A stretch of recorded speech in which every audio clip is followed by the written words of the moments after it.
It was March 17, 1982. Fortaleza was experiencing the typical hustle and bustle of a growing northeastern capital. The intense heat of 37 floors and the sea breeze created that characteristic atmosphere that the residents of Iracema Beach knew well.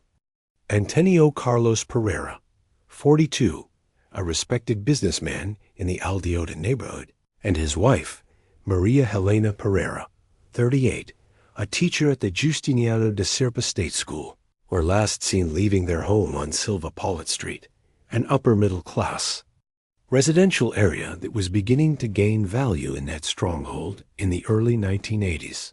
The Pereira couple, as they were known, had a meticulous routine that rarely varied.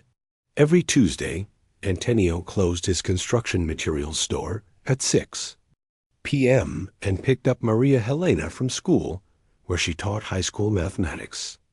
They had dinner together at the Estoril restaurant, one of the city's traditional spots, before returning home around 9 p.m. They had 2 children, Carlos Eduardo, 19 years old, who was studying civil engineering at the Federal University of Sierra, and Patricia, 17 years old, a student in her final year of high school. On that Wednesday, March 18th, the couple's absence was first noticed by Donna Francisca, the maid who had worked for the family for over a decade. Arriving at 7 a.m. and finding the house empty with no signs that the couple had slept in their beds, Francisca was initially not alarmed. Sometimes they would visit Donna Maria Helena's sister in Calcaya and stay there, he would later report to investigators. However, the silence on the home phone throughout the day began to cause concern. At 7 p.m. that same day, Carlos Eduardo returned from an academic trip to Recife and found the house empty. His concern grew when he realized that the family car, a beige Chevrolet Opala, was also missing from the garage. The couple's personal documents remained at home, including their passports stored in the bedside table drawer. Only the clothes they were wearing and the keys to the house seemed to be missing. My parents would never be out of touch for so long. They always warned of any change of plans, Carlos Eduardo declared in the first formal missing person report filed with the Fortaleza Robbery and Theft Department on the morning of March 19, 1982, 36 hours after the couple's last sighting. In 1982, Fortaleza was experiencing a period of transition. The city was growing rapidly, driven by tourism and commerce, but the public security system still faced significant limitations. Chief Ayrton Mendonca, in charge of the case, organized the first searches with a reduced team of just 4 investigators. The initial priority was to locate the Opala BEG, license plate HUV4521, which could provide clues to the couple's whereabouts. The first days of the investigation revealed a disturbing detail. The Estoril restaurant confirmed that the couple never attended their usual Tuesday dinner. The last person to see Antonio Carlos was his partner in the construction materials store, Rodrigo Matos, who reported that the businessman seemed normal, perhaps a little pensive, when leaving the establishment that afternoon. The initial searches extended over a radius of 50 kilometers around Fortaleza. Teams traveled secondary roads, checking hospitals and police stations in neighboring cities like Cacaya, Maracano, and Aquaras. The case gained repercussion in local newspapers, with headlines like "Mysterious Disappearance Intrigues Police," making the front page of the Diario do Nordeste on Sunday, March 21, 1982. If you want to follow more cases like this, which shake up society as a whole and reveal hidden truths, subscribe to the channel so you don't miss any investigation. The first week after the Pereira couple's disappearance was marked by intense searches and the emergence of several theories. On March 23, 1982, the beaglized Opala was found in the parking lot of the old Pinto Martins Airport, with the keys in the ignition and no apparent signs of violence or struggle. The discovery of the vehicle expanded the investigative possibilities, but also deepened the mystery. The car was parked as if someone was about to travel, but there was no record of the couple boarding any flight, he explained. Delegate Ayrton Mendonca in a press conference. A thorough scan of the vehicle revealed only the couple's fingerprints and traces of sand on the sills, suggesting a possible trip to a beach. Authorities have raised three main hypotheses: voluntary escape, kidnapping, or homicide. The theory of voluntary escape initially gained strength when investigators discovered that Antonio Carlos had withdrawn $1.5 million, equivalent to approximately $150,000 in current values, from his bank account 3 days before his disappearance. However, friends and family vehemently rejected this possibility. My father would never abandon his business. The store was expanding. He had just signed a contract with the city hall to supply materials for public works. Carlos Eduardo insisted in the numerous interviews he gave to the local press during that period. A week after the disappearance, the first witness with potentially relevant information came forward. Josefa Silva, a craft seller in Praia do Futuro, said she saw a couple similar to Antonio and Maria Helena talking in an apparently tense manner with two men near the car. Around 7:30 p.m. on the 17th, the older man was gesturing a lot. He seemed to be explaining something. The woman was visibly nervous, Josefa told investigators. This clue led the police to investigate possible enemies of the merchant. It was discovered that Antonio Carlos had testified against a group of city inspectors accused of extortion in a case that was being held in secret in the state courts. This information gave strength to the theory that the disappearance could be related to retaliation. The month of April 1982 was marked by a series of false leads and contradictory testimonies. A gas station attendant in Sobral, 235 kilometers from Fortaleza, said he had helped the couple 2 days after they disappeared. A thorough check of sales records and security cameras, however, did not confirm this information. Another false lead arose when a fisherman found documents similar to those of the couple on an isolated beach near Paraquiru. Forensics later confirmed that it was a fraud, possibly motivated by the $5 million reward offered by the family for information leading to the couple's whereabouts. Months turned into years, and the investigation gradually lost its initial momentum. The Pereira case was reclassified as a long-term investigation in January 1983, with increasingly sporadic updates. Carlos Eduardo and Patricia, the couple's children, never stopped searching for answers. In 1985, they hired a private detective, former federal police officer Ricardo Montero, who investigated the case for almost 2 years without making any significant progress.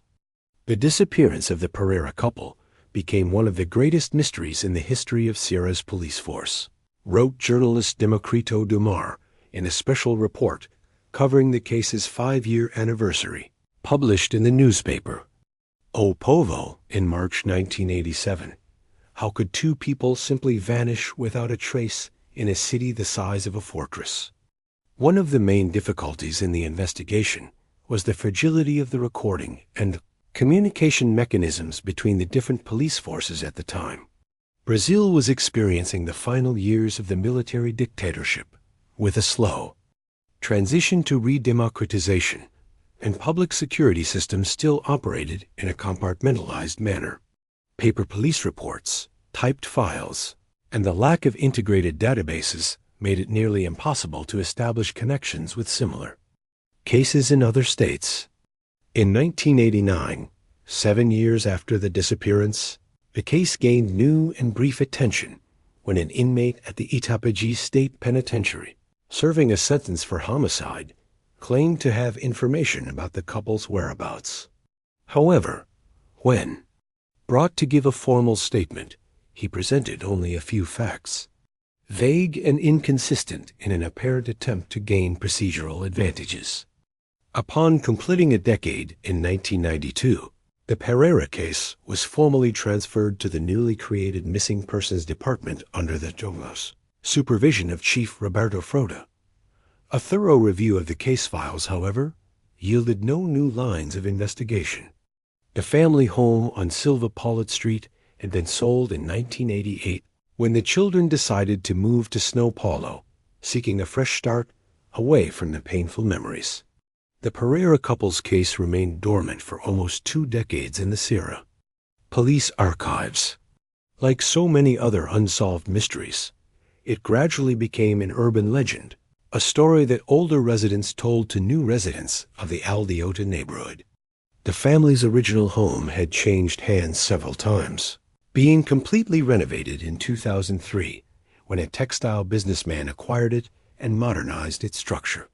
It was only in January 2019, 37 years after the disappearance, that a seemingly banal event reoccurred: the investigations. During renovations to the exterior of the former Pereira residence, workers installing a new drainage system in the garden found a metal object buried near the porch stairs. It was a gold wedding ring inscribed with MHP 126-1965, Maria Helena, Pereira's initials, and her wedding date. The discovery was immediately reported to the police by the current owner, Ricardo Mendez, who is familiar with the story of the disappearance. A team from the homicide department, now equipped with technology that didn't exist in the 1980s, cordoned off the area and began a thorough investigation of the site. We decided to expand the excavation around the porch stairs using ground-penetrating radar, explained Chief Carla Mora, in charge of the new phase of the investigation. Preliminary results indicated anomalies consistent with the presence of dense materials at approximately 2 meters depth. On February 14, 2019, after 3 weeks of meticulous excavations, the forensic team made a macabre discovery: 2 human skeletons, side by side, buried beneath the foundation of the porch stairs. The remains were wrapped in remnants of what appeared to be plastic sheeting, fragments of fabric, a men's wristwatch that stopped at 2305, and a second wedding ring with the initials ACP, belonging to Antonio Carlos Pereira, were found next to the bodies. It was a moment of absolute silence within the team. Forensic expert Marcio Tavares later reported, "We were faced with the likely resolution of one of the most emblematic cases in the history of Sierra's police force."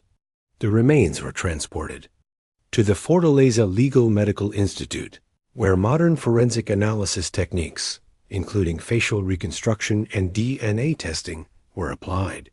Genetic samples collected from children Carlos Eduardo and Patricia confirmed what everyone already suspected. The skeletons belonged to Antonio Carlos and Maria Helena Pereira. Analysis of the bones revealed disturbing details about the crime. Both victims had skull fractures, consistent with blunt force trauma. Maria Helena also had defensive fractures in the bones of her forearm, suggesting that she tried to protect herself during the attack. The expert's estimate indicated that the bodies had been buried shortly after death, which probably occurred on the night of March 17, 1982, the exact day of the disappearance. News of the discovery spread quickly through national media outlets. Carlos Eduardo and Patricia, now 56 and 54 years old, respectively, returned to Fortaleza for the first time in many years to follow the investigation and, finally, give their parents a dignified burial. "It's a mixture of pain and relief," Patricia said in a press conference. "For almost 4 decades, we have lived in the anguish of uncertainty. Now, at least we know what happened, and we can begin a grieving process that has been on hold for all these years." Leave it in the comments. Never give up on the truth if you believe that all missing people deserve to be found. With the confirmation of the identity of the remains, the investigation entered a new phase. The police now had a concrete crime to investigate: double homicide followed by concealment of the body. Most importantly, they had an unusually preserved crime scene. The bodies had remained in virtually the same place for nearly 4 decades. One of the first measures was to investigate who lived in the house at the time of the crime. Real estate records showed that, surprisingly, the property did not belong to the Pereiras. As many believed, the residence had been rented by the couple. In January 1982, just months before the disappearance, the owner was Ernesto Cavalcanti, a businessman in the transportation industry who lived in Recife and rarely visited Fortaleza. We began investigating the property's history and discovered something intriguing, explained Police Chief Carla Morat. Before the Pereiras, the house had been vacant for almost a year, and before that, it had been the residence of Francisco Montero, a city inspector who had been denounced by Antonio Carlos in the extortion case we investigated in the 1980s. This connection revived the old line of investigation into possible retaliation related to Antonio Carlos's testimony against the corrupt inspectors. The investigation team began tracking the whereabouts of those involved in that old case. Of the 5 inspectors originally indicted, 3 had died of natural causes over the decades. One was serving time for other crimes in a prison in the interior of Ceará. The 5th, Francisco Montero, had moved to Portugal in 1983, returning to Brazil only sporadically. A meticulous analysis of entry and exit records confirmed that Montero was in Fortaleza in the weeks before and after couple's disappearance. Even more intriguing, he had left Brazil for good only 16 days. After the crime, initially settling in the city of Porto, parallel to the investigations into Montero, the forensic team made another significant discovery. Analysis of the soil surrounding the skeletons revealed the presence of quicklime, a substance commonly used to accelerate the decomposition of bodies and minimize odors. This detail suggested premeditation and knowledge of techniques for concealing corpses. The use of quicklime indicates that it was not a crime of passion or opportunity, assessed expert Marcio Tavares. Someone meticulously planned not only the murder, but also ensured that the bodies would not be found. In March 2020, exactly 38 years after the crime, the federal police, in cooperation with Interpol and Portuguese authorities, located Francisco Montero, living under a false identity in the small town of Faro in southern Portugal. At 79, he was arrested and subjected to extradition proceedings to Brazil. During preliminary interrogations conducted in Portuguese territory, Montero denied any involvement in the crime. However, confronted with the accumulated evidence, his connection to the house and his departure, the country's hasty evacuation, and most importantly, the discovery that he had briefly worked as a construction materials supplier, having contact with lime and other inputs, he finally confessed. Montero's account revealed shocking details about the premeditation of the crime. According to his confession, he had deliberately rented the house to the Pereira couple through an intermediary, knowing that Antonio Carlos was looking for a place to live in the area. During the 2 months the couple lived there, he meticulously planned his revenge for the testimony that could lead to his arrest. I dug the hole under the stairs 3 days before, during the early hours of the morning, he revealed in his testimony. No one noticed because the house had a high wall and I always entered through the back to a neighboring property that was abandoned. On the night of March 17, 1982, Montero lured the couple into a conversation, claiming to have information about others involved in the corruption scheme. When Antonio Carlos and Maria Helena arrived home after work, they found him waiting inside the residence. It all happened very quickly, he reported coldly. I hit Antonio first with an iron bar when he entered. The woman tried to run but couldn't. After the murder, Montero wrapped the bodies in plastic tarps, dragged them to the previously dug hole, and covered them with lime before sealing the area with concrete. In the following days, he drove the couple's Opala to the airport, leaving it parked to confuse the investigation, and arranged their departure from the country. In September 2023, 41 years after the brutal murder of the Pereira couple, Francisco Montero, now 82, was finally tried by the Fortaleza jury court. The 5-day trial attracted intense media coverage and reignited the debate on unsolved crimes in Brazil. Montero's detailed confession, combined with the forensic and documentary evidence meticulously gathered throughout the investigation, left no doubt as to his guilt. He was sentenced to 42 years in prison for double aggravated homicide and concealment of the maximum possible sentence. Considering the legislation in force at the time of the crime and the defendant's advanced age, is the corpse. This case demonstrates that there is no statute of limitations on the search for the truth, prosecutor Luia Froda declared during her closing arguments. For 4 decades, Antonio Carlos and Maria Helena remained silently crying out for justice under that staircase while their children lived in the anguish of uncertainty. For Carlos Eduardo and Patricia, the trial represented the end of a painful cycle that consumed most of their lives. Both testified during the trial, recounting the devastating impact their parents' disappearance had on their lives. I spent decades imagining 1,000 different scenarios. Maybe they were alive somewhere. Perhaps they had been forced to flee. Maybe they had an accident, Carlos Eduardo said, visibly emotional. I never imagined they were so close, literally under the stairs of our house, while we searched all over Brazil. Patricia, who became a psychologist specializing in trauma and grief, revealed how the experience shaped her professional choice.